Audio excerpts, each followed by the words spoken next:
Welcome to the soldering tutorial. You will learn the basics of soldering. Safety is always key. Make sure you wear safety glasses while using soldering equipment.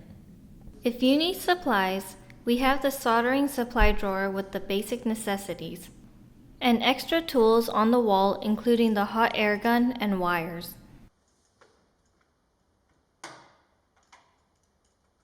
For hand tools, we have them all in the red tool chest. Feel free to use what you need, but please return them when you are done. At the bottom, we also have extra wires. To turn on the Metcal soldering units, simply flip the switch on top and the screen should come on. And make sure to turn on the ventilation and check it is working properly. On the workbenches in the classroom, we have an additional switch on top, and the ventilation system is turned on with clicking the button. Be careful to position the hose close to your work area. The blue Hako units are turned on by a switch in the back. All of soldering irons are preset for lead-free solder. They will heat up automatically. For sponges, be sure to wet them before wiping the iron on them. Make sure to clean your iron periodically.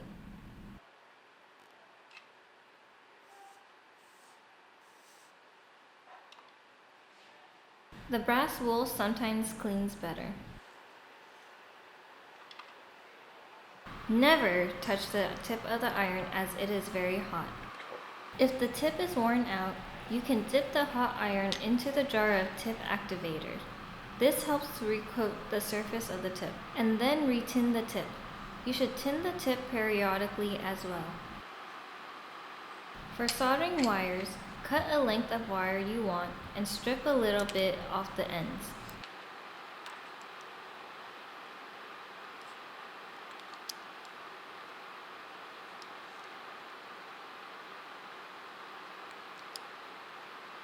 You can use a stand to hold the wire together.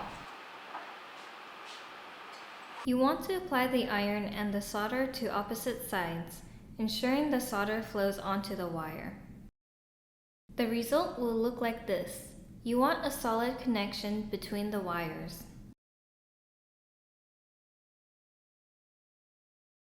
Next, pick out the smallest heat shrink tube that will fit over the joint and then cut a piece just slightly longer than the joint. Pull it over the wire. Be careful, the wire may still be hot. And use a heat gun to shrink the tubing.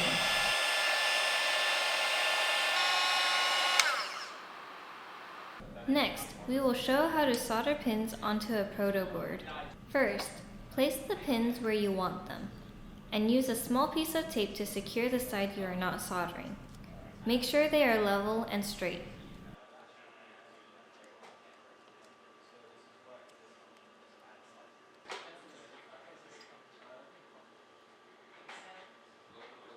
Clamp the board into one of the vices to hold it.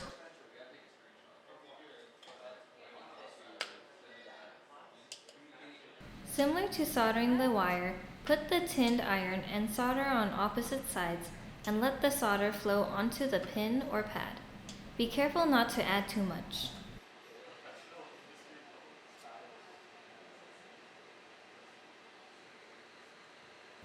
You should have a small cone of solder on each pad. This is an example if you add too much. The solder will ball up. While this will work, it is not ideal and makes for a messy board.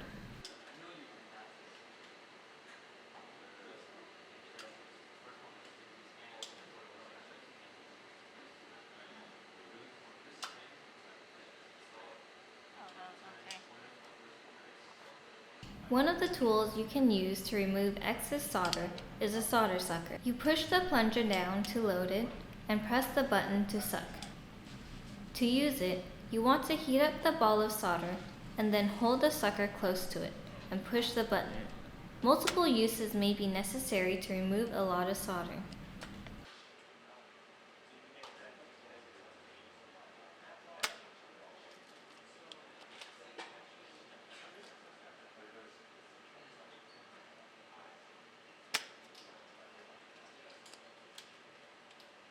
We also have flux and wick you can use to help clean up bad solder joints. Dip the wick into the flux. The flux helps the solder flow into the wick.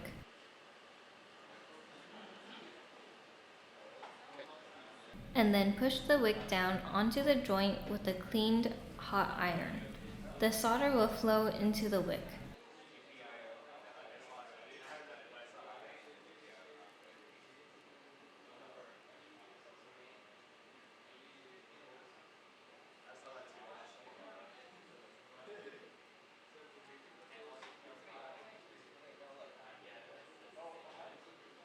As with anything, practice makes perfect. The more you do it, the better you will get. Clean the tips of the irons before putting them away and turning off the equipment. When you are finished, be sure to turn everything off and put away all of your supplies. Don't forget anything.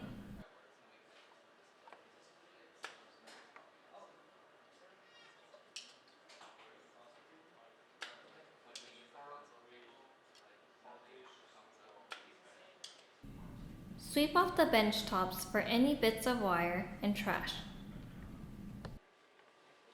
Thanks for watching. Don't forget to take the quiz.